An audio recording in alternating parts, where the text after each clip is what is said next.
Stacie Shannon, thanks for joining me. You bet, Manny. Thanks for having me. Yeah, how's your day been? It's been good. It's been good. Right on. Yeah. I'd love to start with probably a wild question that's unfranchise related. Okay. Do you think pineapple belongs on pizza? Ooh, yes. I love Hawaiian pizza. So I'm a yes girl on that one. I That have was a this. really random question, It is a really but random I love question. it. So I picked that up at when I worked at Pure Bar. We did group trainings, virtual trainings, and GM trainings, and I thought it was a good question to get the crowd going because on Zoom sometimes it's hard to read energy, and you get people laughing. So I thought it was a really good question. I picked it up from a friend. Shout out to Lynette Mack, who I stole that from. But I think it's a fun question. I might have to steal that one You from should. You should. I'm a traditionalist. I think only cheese and maybe pepperoni go on pizza. I'll eat any Ooh. type of pizza, but does it belong on it? No, I think that's something that we constructed. Okay, I have one for you though. Okay. Taco pizza.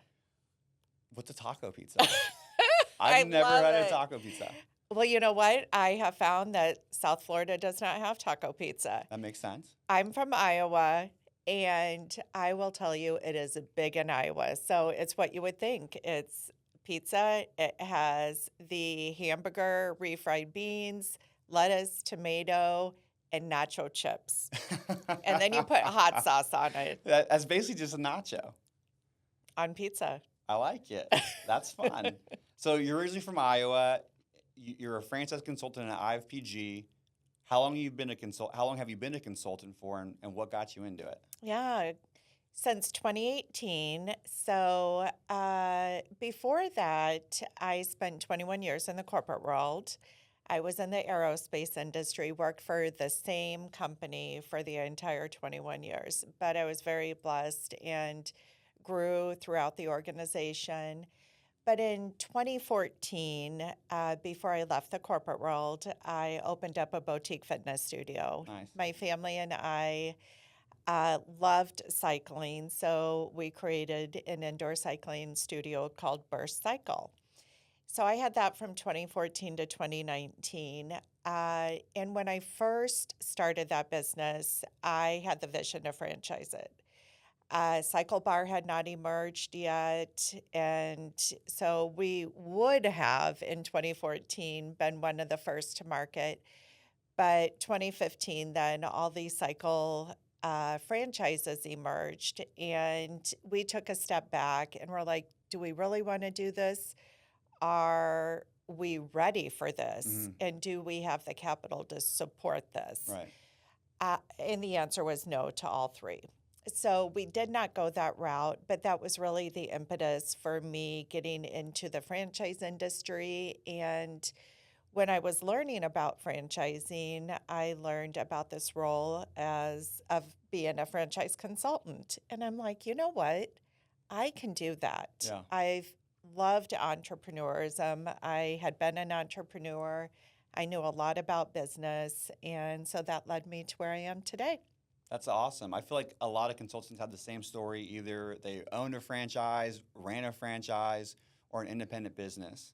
What would you say are the big differences in running an independent business versus a franchise? Oh my gosh, it's night and day. Yeah. For me, it was the difference between being able to, starting my own business. Started from square one, had no background on the industry. We created everything from scratch. Within a year, we rebranded ourselves because we finally got to know who we were when we wanted to grow up. Right. We rebranded. We spent a ton of money trying new things, reworking systems and processes. It was a great experience. Yeah. It absolutely was. But I will never do that again. So, conversely, Yeah. I have owned a franchise. We had that for several years, and I did just successfully exit that franchise in September of this year, sold it to another franchise owner. Congrats. Thank you. Yeah. And that was a beautiful experience for me, to be honest. I mean, I still worked equally as hard, but from day one, I was given a blueprint for success. my job was to follow that blueprint and Yeah. not go rogue and think I can do things better or know better. But to follow that, and I had a marketing team that supported me, I had an operations team that supported me. Um, it was just a night and day experience. Yeah. So, in part of my coaching, I do hear from individuals, let's say home services, right? I Yeah. can go out and start a painting company. Sure. Well, of course, you can go out and start a painting company, but, I talk them through how much harder it's going to be for them to gain the brand recognition, for them to put all the processes in place versus investing in a proven business Right. model that does have a national presence. You're right. So I'm similar to you. I grew up in the fitness industry, so I have an affinity towards fitness. And when got my start into franchising, I worked for a pretty big franchisor, and I quickly learned. And I thought franchising was food. I think that's the answer I hear from a lot of people. Turns out you can franchise just about anything. Mm-hmm. And I love health and wellness. My cheesy saying was, if I sold you a gym membership, I didn't think I was making your life worse. I could only make it better. Because if you worked out at least one extra day, I don't think you could have gone backwards. Knowing what you know now in different industries, seeing different types of brands and categories, do you lean more towards one specific category or industry? Great question. I would say there's definitely several categories that, climb to the top for me for Yeah. sure. So, one of those would be home services. I mean, we saw through the pandemic a lot of businesses that had to close and really struggled during that time. Home services thrived. They Yeah. only grew bigger and stronger and better. And it continues to be such a strong market. So, really, anything in home services, I'm Right. a huge proponent for. Uh, the other, and we have similar backgrounds from the fitness, background and so forth, but health, beauty, and wellness Yeah. is another big leading category for Right. me. Absolutely love that segment. And then senior care. I mean, we know that of the aging population, the crisis where seniors are needing to stay in the home, independent living, memory care are becoming so unaffordable. So senior care is absolutely one that is a great category and close to my heart as well. Yeah. So I would say those would be my top three. Yeah. How do you help when you're speaking to a candidate? How do you help them narrow down a specific category, or do you just do they come in typically knowing I want to be in this specific industry? How do you help them navigate that? Yeah, I would say most candidates I talk to when they're exploring franchise ownership for the first time really have no idea what direction they want to go. It's fair. Um, it is rare that I get a candidate that says, I want to be in this industry. I want to own a business in this segment. So typically, we start with a questionnaire, understanding, where their passions lie, what they're interested in, what they're trying to achieve, both financially and personally. And it starts with them selecting maybe half a dozen categories that Yeah. are of interest to them. And then we start to hone in based upon comfortable investment level and what they qualify for from an Right. investment standpoint, right? Whether they want home based or brick and mortar. And that really starts to lead us into certain directions. Right. Yeah, so that's really from a top level how we start to hone in on specific brands and opportunities that would be a good fit for them. That makes sense. I have mixed feelings around the term semi-absentee. I think everyone in the industry does now. But when I think about home services, what has stood out to me when you think of, and you had said this earlier around, what is their really initial upfront capital? When I look at home service brands, I think they're actually more geared towards someone with less capital if they're willing to be hands-on owner-operator. Because what I've seen is if you're kind of that lead salesperson, you have a better chance, I think, of replacing your income versus starting a brick and mortar and health and wellness. It takes time to build up, and that build out could take over years if it's really a bad scenario. Like I think post pandemic, it was a nightmare to get some locations open, but there's just so much capital that goes into it, and so your break even is just a lot longer, right? And so, have you noticed a different trend over, let's just say, the last year or two of candidates potentially wanting more, quote unquote, semi-absentee work through a manager, or more folks that want to be owner operator? Hands down, most of the prospects I get that are interested in franchise ownership are wanting semi-absentee. And it's not that they want that to be the end state, but starting out, many clients are fearful of leaving their corporate Sure. job and going all in on a business investment and not having that steady income or paycheck. So, from my experience, most of my clients are wanting to start semi-absentee and then build the business up. And once the business is running on all cylinders and they're turning a profit, Yeah. and they know they can start to pay themselves, then make an exit from the corporate Right. world. That makes sense. I feel like, and this is just bias now running a home service brand, is that if you're going to go the semi-absentee route, I think it's crucial to have, quote unquote, an operating partner running that day to day, because no one's going to care more about your business than you. And if someone doesn't have any type of skin in the game, I think it's very hard for that, quote unquote, GM or manager to put in the same work ethic that's required to get a brand up and running. Because even then, it's like you talk about an emerging brand or even a sustained brand. To launch a new business, you need to do, in my opinion, a lot of promoting, grassroots marketing to get the word out, to justify all the additional marketing capital you're spending on Google Leads or Meta and things like that. And so I just think it takes a lot of hustle.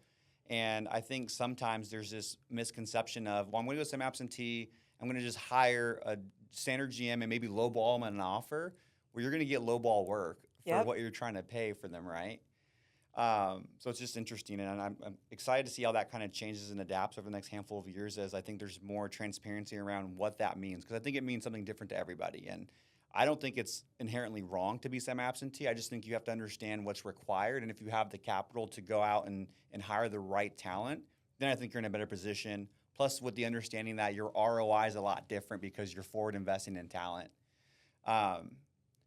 Yeah, and I've seen in the industry where quite a few brands are shifting, and this is just a mindset shift, but it's really interesting. But they're shifting from saying semi-absentee, because that is a term we hear consistently, to semi-involved. Oh, interesting. Yeah, and I mean, if you think about it, it's purely a psychology thing, because at the end of the day, it's a business strategy that results in the same thing. Yeah. But to your point, nobody is going to be as passionate about that bottom line as the owner of that business. Right. So, and I've tried adapting that terminology, semi-involved, because it really means you have to be involved in this business. And I really tell my clients, you need to be involved in this business. Do not count on less than 20 hours per week. Right. And even more to get this business up and running initially and to get it off the ground. But it will be interesting to see how this unfolds. I like the semi-involved because at the end of the day, you got to be looking at the numbers. I'm a big data person. I love KPIs. And until you actually learn that new business you're going into, you don't really know what you're looking at, right? And KPIs will tell you the whole story. I used to say this when I was a director of development for a fitness brand, and someone asked, well, how many hours I need to put in? It's like, well, it's a loaded question, because if you're new to fitness, it might take you 20 to 30 hours to put in to learn. But it probably would take me 5 hours a week, because I already know what I'm looking at. I've been in fitness. And I don't think you have to have been in the industry to now own and operate that business, but you have to understand the learning curve. And if you don't really dive into the operations, learn the playbook, and understand what numbers impact each other, then you really can't manage from afar. And so I think owners just have to know that going into it. And I think a lot of consultants I've noticed have been better at setting that direction because we all want franchise partners to succeed. I think that's great for the industry. And so it's great to see consultants and brands collaborate on that. Like, hey, let's make sure we're setting clear expectations, not just trying to move a deal across. Absolutely. When you're taking candidates through the discovery process, you're obviously presenting a handful of brands. What's been your vetting process of determining what brands are good to show? That's a great question. I spend a lot of time, and I know a lot of franchise consultants will spend time educating themselves about the brands. Yeah. We get on one-on-one calls, we go to conferences. We take time to vet these brands. So for me, it's really number one, does this brand validate well? And what I mean by validation is if my client gets on the phone with other client or owners, Yeah. right? Other franchise owners in that brand, what are they going to hear? Right. Are they going to hear positive remarks? Because that franchise owner is not obligated to say anything by Right. the franchise brand. It is purely a discussion about that franchise owner's experience in the system. You know, are they making money? Has the brand supported them well? Yeah. So that validation stage to me is one of the most important in the discovery process for my client. So will that brand validate? Yeah. That is so important to me. Certainly the history of the brand, making sure that they don't have any legal issues, that they have the financials to support the system. Right. And a lot of this is divulged, right, in the franchise disclosure document. So spending time reading those documents, keeping up with the brand as far as where they are today, and seeing good, steady growth. Right. I don't want to see a brand that has 500 territories sold and say 50 to 100 open, right? Yeah. I mean, that's not Right. a good equation. Right. So I want to make sure that their sold units are close within proximity of the Yeah. number of units that are opening. I think the sold to open, you can get the biggest discrepancy in brick and mortar, right? Oh, 'Cause then absolutely. You're for sure, I've for sure seen way too many territories sold in a brick and mortar brand. Those things are never going to get open. It's silly to even do that. Like, you're better off just adding more franchise partners, and over time, they'll shake themselves out. Someone will want out, and someone can absorb and acquire those already existing locations. But I think from the brand perspective, I think you handcuff yourself. You don't do your brand a service by sitting on sometimes prime markets because you're waiting for someone to open it, but they're never really getting that cash flow. Right. And it just makes no sense. And if you're seeing that in home services, to me, that's wild, because one of the biggest benefits I feel of being in home services is, like, you can get you open really quick, because what counts is you being open. We say the second you sign your franchise agreement, you're open for business, you need to start promoting, right? Because it's not like, well, does your Google business profile being open matter? Because we're not brick and mortar. It's really, we try to measure your speed to first dollar. And going back to validation, I love that. I think that's super important. I think you can learn a lot. And I think it's always important for brands. It holds them accountable to making sure they're offering the support to the franchise partner. Because even if a franchise partner is still ramping, but they're saying, hey, I'm ramping, I'm not where I want to be, but I do have the support, I have the structure, I have the training, I just have to go execute. I think it's a fair answer that a lot of people get. Have you ever gone through validation calls for brands yourself, like secretly?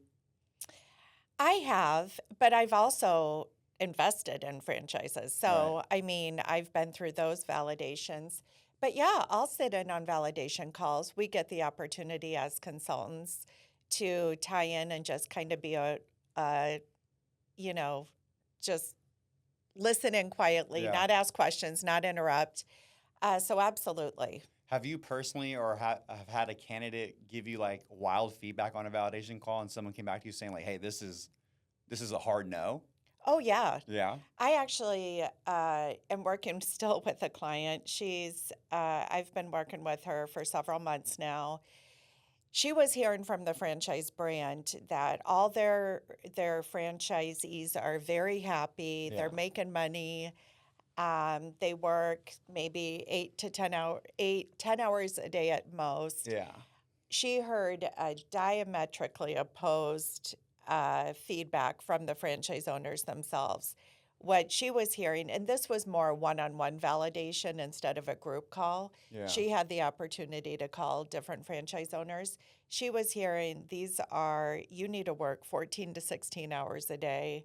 This is a grind. You're not going to make money for X period of time. So things were not adding Align, up yeah. from what the franchise brand was saying to what the franchise owners were saying. Yeah. So that was absolutely, after validation, a hard no. That is not the lifestyle she wanted. Zero alignment. That's a big red flag, right? You got the brand saying one thing and the partner saying another. And so that tells me like there's no communication internally of like, hey, here's what we need, right? Because it's like, that's silly. But it also proves that validation is the franchise brand does not control the validation, Sure. right? That is purely a discussion between franchise owners and prospects looking at the brand. Yeah. What's your perspective on, because you talked about earlier, you mentioned group validation calls versus one-on-one. Do you feel one way about one or the other? I really don't. I think they both have their pros and cons. Yeah. I really like the group validation calls because, and my clients have told me this, that somebody else, another prospect, asked a question that they Yeah. would have never thought For of. sure. So you do get that benefit to it. But then one-on-one, I do think that sometimes franchise owners open up a little bit more. You have the opportunity to form more of a relationship with that franchise owner Yeah. as a prospect, and can take more time Yeah. because the group calls are typically an hour. Right. You never know how many prospects are going to be on a group call. So you may get little opportunity to ask a question. 100%. And I agree the same. I've heard the same from candidates as well, is that on group validation calls, you're hearing questions from other candidates that I would not have thought to ask that. Right. And it gets conversation going. Because I think oftentimes, candidates will feel like I can't ask them certain questions. And like you just got to be a little bit open to it. And usually franchise partners are open to answering, or else they wouldn't have, either volunteered to reach out or to be on a group call or even take your call. Now, where I think it gets hard, I think one-on-one's obviously really good as well, but I think it's a lot of pressure on the one franchise partner to always be answering calls, right? Because they're busy too. They got a lot of stuff going on, so it's not always possible. And so I think just candidates need to recognize if you do have the opportunity to speak to a franchise partner one-on-one, you got to thank them because they took time out of their busy day growing a brand, or even if it's a sustained brand, they got a lot going on. Well, absolutely. That's an excellent point, Manny. And you need to thank them, but you also need to come prepared. Right, yeah. You need to have your set of questions. Yeah. You need to respect their time. For sure. And come prepared. Absolutely. I agree with that. I think consultants do a really good job of making sure their candidates are prepared because you are asking someone's time. And to me, that's also, I'm sure from your perspective too, it's probably a good indicator if someone's unprepared that they're probably not a good fit. Yep. I mean, this is a mutual discovery process. When somebody is exploring franchise ownership, they are evaluating the brand to make sure that the brand is a good fit for them, that this is a solid investment, that it is going to return an ROI that they're expecting, right? Sure. But they have to work for that. This is not instantaneous. You don't push an easy button. Yeah.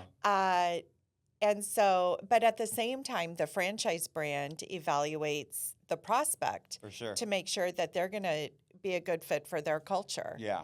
So it is a two-way street. And at the end of the day, you're signing a franchise agreement that both parties agree and enter into. 100%. I always say on our leadership calls, hey, this is a two-way street. And we do it in the sense of we're not trying to scare someone away, but we also are trying to create transparency, saying, hey, our job is to make sure that we're providing a lot for you. But it also goes, are you providing a lot for the brand? Because I think that, and I've always thought that if one market's doing well, that's actually a good lift for all the markets, right? Because it builds brand equity and brand value. And so to me, I look at like I have an obligation to the other franchise partners that we're bringing in very great franchise partners, whether it's like in talent, skill set, that they're going to bring more to the brand. They're not going to do a disservice to the brand. So I do think it's not cheesy to say it 100% is a two-way street. And I'm looking for those indicators myself Yeah. on calls. And I always like, one of the questions I like to ask candidates is like, what does good support look like to you? Because I think alignment is important, right? Because for some franchise partners, they want more training on our marketing, and some consider support. Hey, can you call me every day? Do you just have weekly calls? Like, I think that looks different to everybody. So I think understanding what that is up front allows you to build that onboarding plan that's good for each individual, right? And so it has to be a little bit more custom. Absolutely. Yeah. What are like? So we talk about a lot about red flags for candidates. I want to talk about that, but what do you think are green flags for a candidate, knowing that, hey, I see this trait or I see this, they're asking these questions? Can you determine like who is a good candidate for a franchise? You can. Franchise brands will identify what their ideal candidate looks like, right? Yeah. I mean, whether they want somebody that has strong sales skills, Yeah. good communication skills, that has certain experience. I mean, the beautiful thing about franchising is typically with, I'd say, 90% plus of franchise brands, you don't need direct applicable experience. They're looking for those soft skills that clients or prospects have honed in the corporate world. For me, a green flag is how the brand will take a client through the discovery process. I mean, to me, that first and foremost can be a green flag. Do they show up? And I know Sure. it sounds like Yeah. I'm talking about the prospect, but I have had franchise brands that will cancel calls, reschedule, be late. Right. And to me, it's like, okay, is wild. this how you run your Yeah. franchise? Yeah. So, but the green flags it goes back to validation a lot for me, but what systems do you have in place? How long have these systems and processes been in place? Because if you get with a brand and they're consistently changing the way they do things to me, Sure. that could be a red flag for me. Yeah. I mean, I want to make sure that there are sound systems Yeah. and processes in place and even if it's an emerging brand, which I love emerging brands, but I want to see replicatability, that even if there's just a few locations, that they've been able to replicate those same results, Yeah. right? I think there's a difference between like systems that need to be tweaked and updated as you learn versus like this isn't replicatable, to your point. Because I think in every market there's sometimes case by case, you need to change some things in certain ways, but if it's completely a different it's not a process. Overhauling right? Yeah, is what I'm talking let's about. redo it the whole time. Yeah. It's like you never even had one to begin with, you were guessing, or you did it in your one market, right? And you see that all the time when a franchise brand only had that one founder location, but they didn't try to go duplicate it anywhere else. And it just shows that it's never going to be perfect, but you at least gave yourself the opportunity to show, hey, it's a good foundation, but if we just add or tweak these things, then someone else can come in and run it, right? Yeah, and I think definitely strength in the franchisor leadership team. What is their background? Do they have background in franchising? Have they done this before? Yeah. Who's leading this ship? Who's Yeah. at the helm of this? Right. To me, that's critically important. Do you think it's more important? I think this would probably be just based off the phase of the actual brand and the life cycle of it. Do you think it's more important for the leadership to be experts in the industry, the widget product service of the business, or in franchising? In the industry, for sure. Okay. In the industry, for sure. But I do like to see some sort of experience, whether it's a board member, whether it's somebody they've added to their team, Yeah. in franchising as well. For sure. I do like to see that. Yeah. But definitely, I want them to be an expert in the service, in the widget. I want them to know their stuff. Right. The product, right? Yeah, Like what yeah. gets people excited about Experts, it? Yeah. How do yes, you go to the market? yes. Do you know what about your consumers and how can you share that knowledge with the people coming in? Because that's usually what folks get the most excited about, right? Is maybe they see an industry, they see a product, they see a service, they see a brand, they want to be a part of that and say, I think they stand for something great. Hmm. Plus that product you're delivering to the market, you probably got to be a little bit excited about it. Absolutely. I'm working, and this is going in a different direction, but they came to mind. But I am working with a couple right now, very astute, both professionally, financially, and the wife works in the private equity industry. And so she is going into this investment looking at their exit strategy and what would be most attractive to another buyer or Interesting. private equity. Yeah. I mean, that's at the far end. That's Right. a very sophisticated Right. investor. I mean, they haven't owned a business before, but they're Sure. sophisticated. Whereas, when I do talk to clients, because I will ask clients, what is your exit strategy? And they're Right. like, Yeah. I haven't even invested That's anything. probably the How, most common yeah. reaction.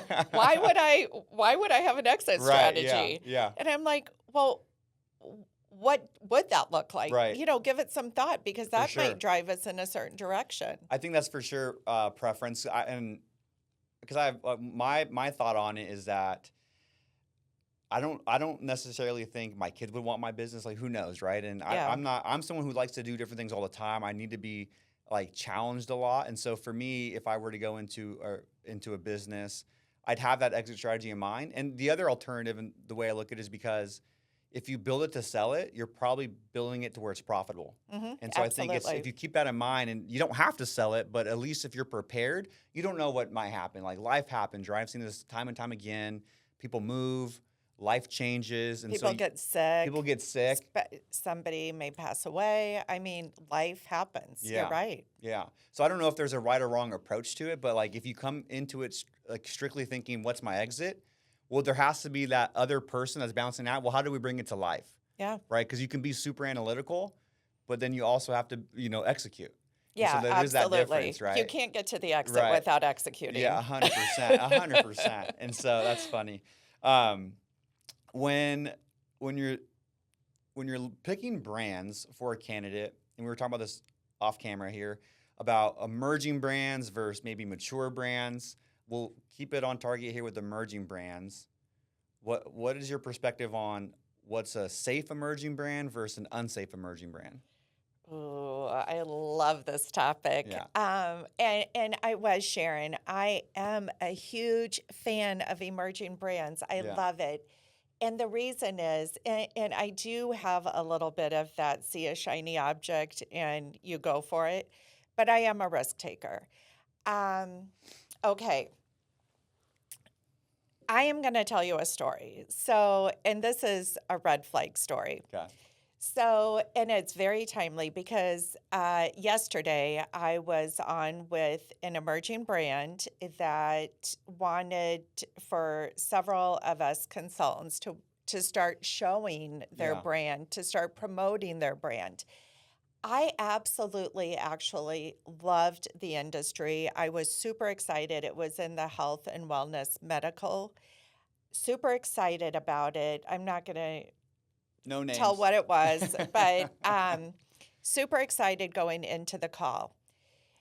I left the call saying, that is a hell no. I will not show this brand. I'm going to wait and see. I want them to gain traction. I will not put this in front of one of my clients. Right. And the reason is this brand, their corporate location just opened this year. Wow. They are not profitable yet. Right. They are opening up a second location. Their total investment is completely out of line with what I see of similar to concepts in this space. And their cost, just their monthly cost that corporate is charging, is just outrageous. I honestly don't see how a franchise owner can survive the Right. first year based upon what I heard yesterday. Right. So uh, those are all red flags for me. Right. Now, on the flip side, with an emerging brand, if I learn about an emerging brand that shows, again, replicatability, whether they just have 2 locations. I mean, Yeah. they've successfully replicated the business. They're profitable. They've been in business for a period of time, right? That maybe a couple years. They have sound leadership. It goes back to kind of what I was saying when I Yeah. look at, and it is in an industry that is important. And it goes back to home services, senior Right. care, health and wellness. I mean, there's a lot of important categories. Yeah. Child education and development. And here's a good example of an emerging brand. There's an emerging brand that came out. The founder has already built another successful franchise brand that Okay. he exited. This is driver's education, Mm-hmm. like something I would have never thought that would have Right. been a franchise Me neither. brand. But again, it's a fragmented industry. It's a mandated service Yeah. in all states That is or true. most states. They've systemized it. They've created a curriculum that is so attractive Right. and engaging for 13, 14, 15-year-olds. Yeah. And I have shown it to clients recently. And the numbers make sense. Yeah. I mean, the price point, the number of kids, it's astounding. Right. So, and when they started, they just had the founder's location, several territories, Yeah. and then a location in one other state.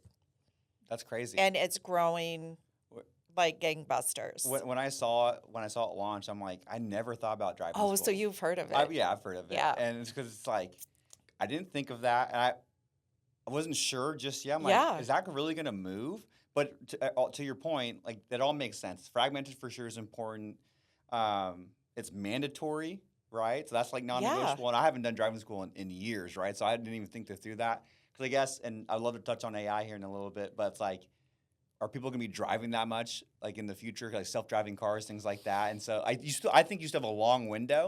And so it's like, window. you take advantage of that. I thought that was actually very genius. And so, like, going back to that emerging brand, I think that there's some cases where maybe the brand doesn't have to have had a corporate location for years, but I think at minimum for me, I love to see at least 1 year P&L, like a full year of here's what it looks like.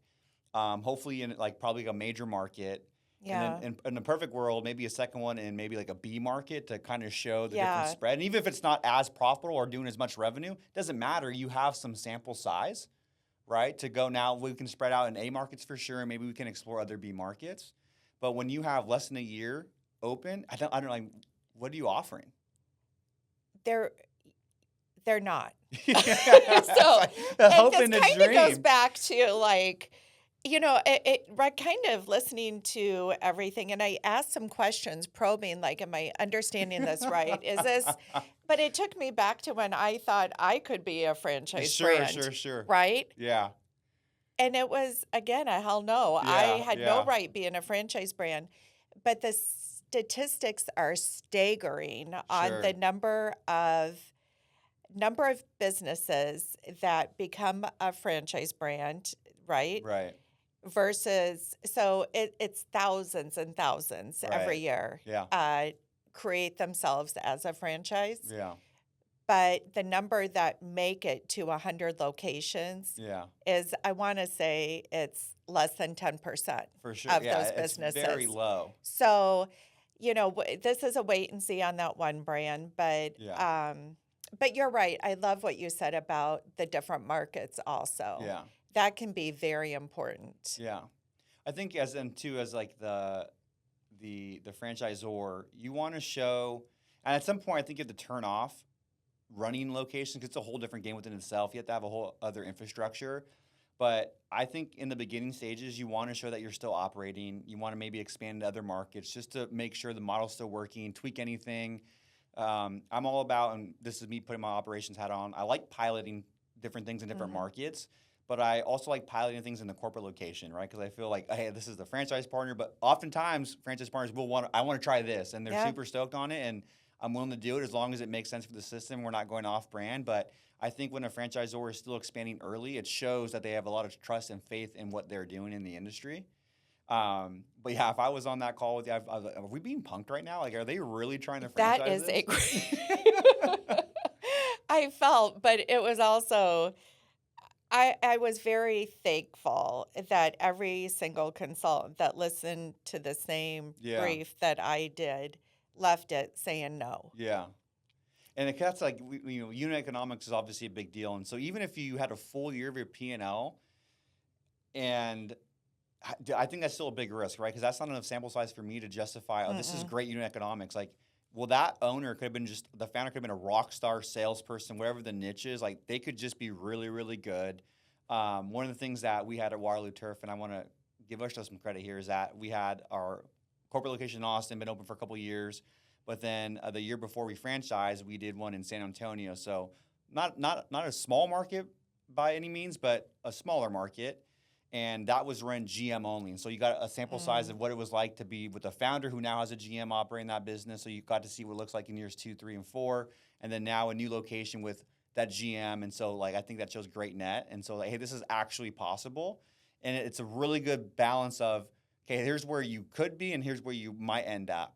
And I just think having realistic expectations for folks as well, too. Yeah. Because too many times, and I mean, there's bad seeds in any industry, you can say that. Too many people, you can manipulate the numbers to a degree, right? You can make it sound very, very pretty, but at the end of the day, you find out on validation calls like, oh, top line looks like this. Okay, but what's flowing through to the bank? And, back on validation, one thing I do want to point out is there are good franchise owners and there's bad franchise owners. So, I mean, and you have positive people and you have negative people, right? Yeah. So there is some responsibility on the prospect to really navigate through those things. Yeah. Because and to really dig in and understand, how do you operate this business? Right. Are you an owner operator? What does your structure look like? And you do have to, because I've been on calls where I do believe it's an amazing brand, right? And the numbers show it. There's a lot of happy franchise owners, but then you'll get a couple bad eggs in there that thought they could push the easy button and this business would run itself. And then you get this sad story. So you really have to be able to navigate those. But I would like to give Waterloo Turf a plug also. That's another industry that is very fragmented. Yeah. I mean, I live in South Florida here as well, and we got turf a couple years ago, and there was not any really leading national brand that I could really find. Yeah. It was all mom and pop. So I've been excited to watch that brand grow. Yeah, well, thank you. I'm sure we'll do some deals together. We're really excited about it, and especially here in South Florida, which we should probably have a franchise partner by the time this episode maybe airs.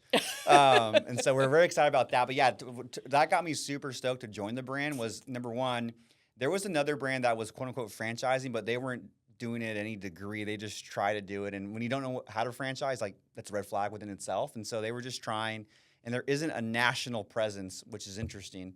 And so when I had the opportunity to connect with Lance and Tim, I'm like, oh yeah, I'm all in on this. And I've always worked for pretty big brands, pretty mature brands. And so I wanted my opportunity to join an emerging brand and put my stamp on it from the beginning and be a part of that growth. And it's been really exciting for sure.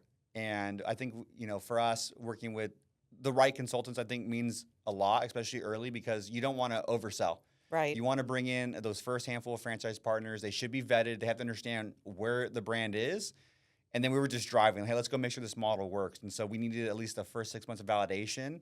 And we did it in a time where it's quote unquote the back half of the year, and now in a lot of markets are slower season per se, but they've done really, really well, which is really exciting because at the end of the day, and you probably hear this a lot, it's kind of cheesy, but franchisors only win when franchisees win.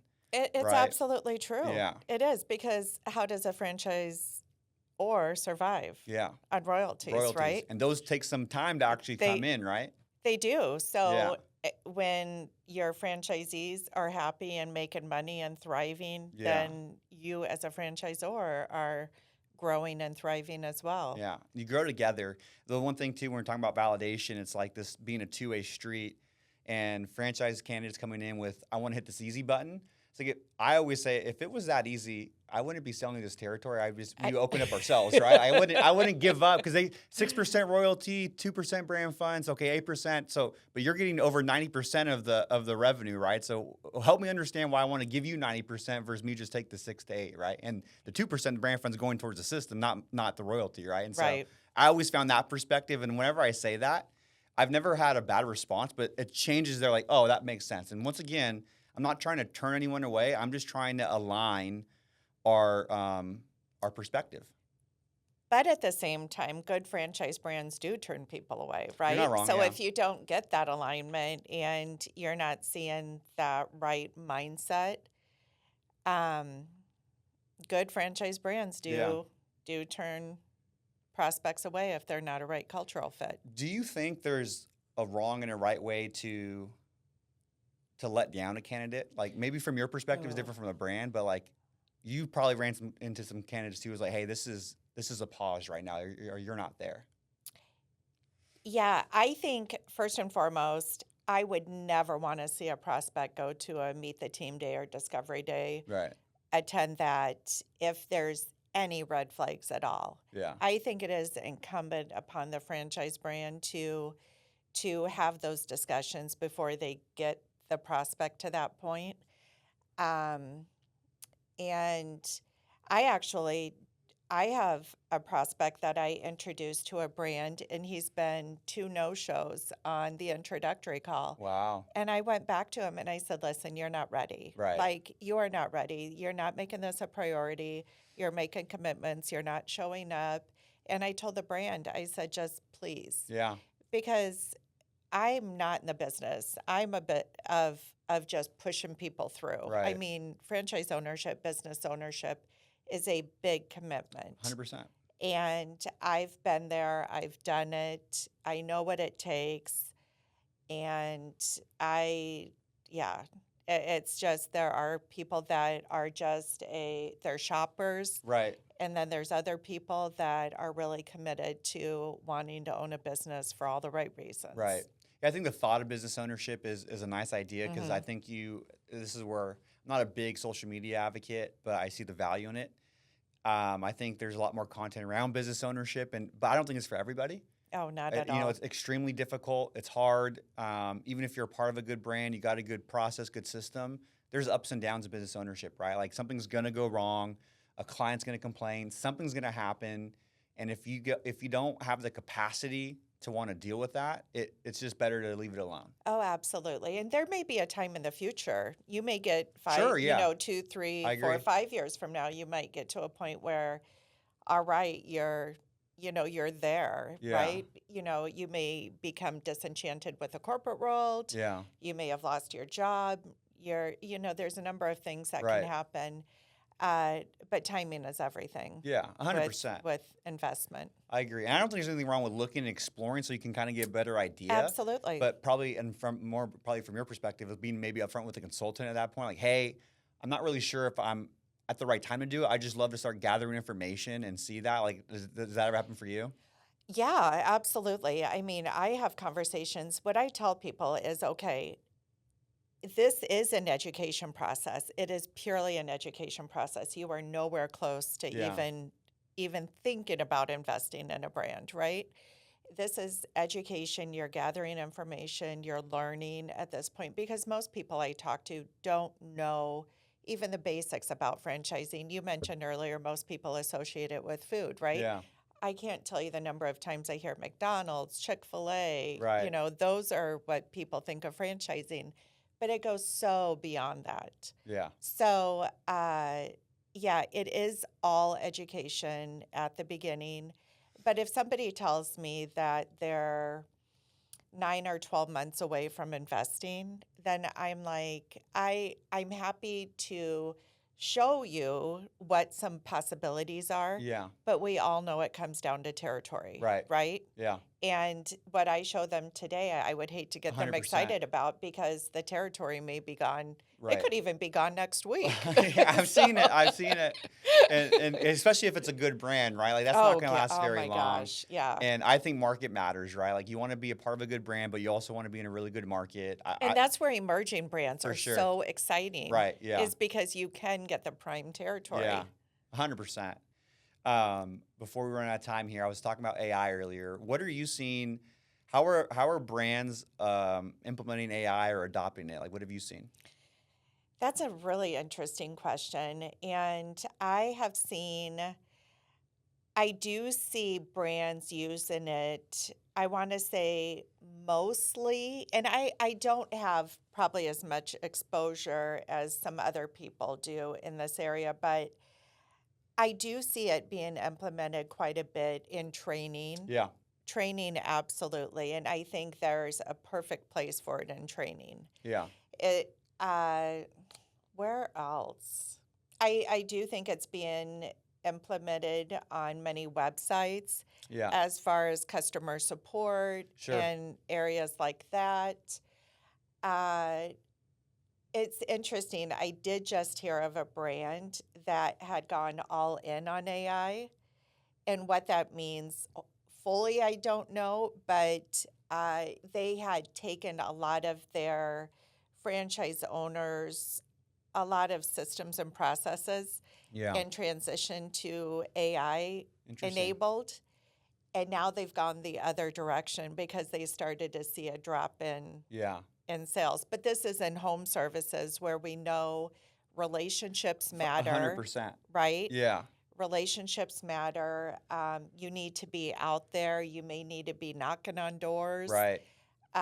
So I've seen people go mainly in the training and customer service areas. That makes a lot of sense. Like for me, I look at it like I look for efficiency. Yeah. And then if I'm thinking from the franchise partner perspective is how can I help increase their margin? Even if it's by a couple points, right? Because I'm always just trying to offset the royalties that we're taking because I'm always trying to justify, hey, here's why we're getting the 6%. Mhm. And I think there's a lot of people really bullish on AI, and I do think it's going to be important. It's non-negotiable. You have to find ways to mix it in. It can't ever replace that human interaction. can't. So it can't do front end sales, but I think it could help on setting appointments in some industries. Absolutely. I think it can help with follow up automations, which we've kind of already had. So we've had AI, quote unquote, I think for quite some time. It's just kind of been behind the scenes. I like it too for call recording. So we always like record calls. And so it's a great way to put in your transcript and pull out content that you're looking for. Hey, here's what we're trying to solve. And so it helps, I think, with actual training too, Mhm. right? And then so there's a lot of, when I'm thinking about home services, there's a bunch of sales apps now that have AI that'll allow the salesperson to record the call and analyze how they did. One of the things I found hard is when I was a part of a brand that had over 600 locations is I can't be everywhere all the time. So I can run sales training and we can role play all day, but as soon as you went into the studio, I couldn't hear what you're saying. And if you had an app to record that, you can at least self-assess and coach. And sometimes, I think for a lot of humans, getting feedback's hard. So getting it from this phone, it's like, oh yeah, I could be better there, right? Yeah, and that is an area that I've heard excellent progress and success. And I do know of some, the ones I hear feedback from or, how they're implementing it are more from some of the umbrella franchise brands out there, Yeah, right? yeah. That own several brands. And that is one area, the coaching, Yeah. the recording of the calls while doing Yep. a home service Yeah. consultation, Yeah. and then seeing where they can improve. That is phenomenal. For sure. I love AI. I Yeah. mean, I think there's it can be really amazing and a lot of benefits, but it will never replace The human, the it's human. intuition, right? Yep. I'm a big, like I said, I'm a big proponent of it, and I like any kind of switch in industries. I always think it's going to impact lower performers. I think it makes high performers more efficient. I feel like I'm more efficient on it. I think too the way it's going, like it can do really good imaging. So I think it helps like marketing departments create more Oh, content, absolutely. and so now you're getting more bang for your buck for the franchise partners because you have less labor on the corporate side, which is all important, right? Because now that money, that capital can go somewhere else to create more infrastructure, more support, or anything like that. And so I think there's a ton of use cases for it, but people are scared, right? People are scared, Yeah. and some should be scared, right? Yeah. No, some shouldn't be scared. It's like, I don't know if it's like that yet. Like, we're not the robot phase. We're not at No. the robot phase, No. but the efficiency part can replace some jobs, Yeah. right? We Yeah. hear that, we see that it's happening. But I think we should be more excited about it For and sure. adopting it and using it to improve ourselves in how we go about and doing business Yeah. and communicating. Right. Before we wrap up here, what's one piece of advice you would give to franchisors? And then what's one piece of advice you would give to franchise candidates? Franchise candidates is certainly where my heart is. I Yeah. love helping people invest in franchises. So I think you need to be open to possibility and to different industries, because I think the most exciting thing about exploring franchise ownership is seeing where you may end up. Yeah. But be prepared to work hard. And I mean that both during the exploring phase and evaluating a franchise brand. And then once you sign that franchise agreement, plan to work even harder. Yeah. Yeah, there's no easy button. Right. But if you can follow a blueprint for success and you are open to coaching and learning, there's no reason you shouldn't thrive. Yeah. I like that. And then as far as franchisors, I would say that grow slow and methodically. Nothing scares me more, and we touched on this, than a brand that sells hundreds and hundreds of territories and has to stop Yeah. because they are off kilter. Right. And, and pausing development doesn't have to be a bad thing. It can really Right. be a good thing. Go right the ship. But just be slow, methodical, and purposeful. I love that. Now, if someone was starting to explore franchise ownership, where could they find you? That is a great question. They can find me at, the name of my business is Fusion Franchising, so fusionfranchising.com, or Stacie, Stacie, at fusionfranchising.com. Awesome. And I also have a podcast called The Franchise Life on YouTube. Love it. Yeah. Well, Stacie, appreciate the time and for you stopping by. Yeah, Manny, thanks so much. Awesome.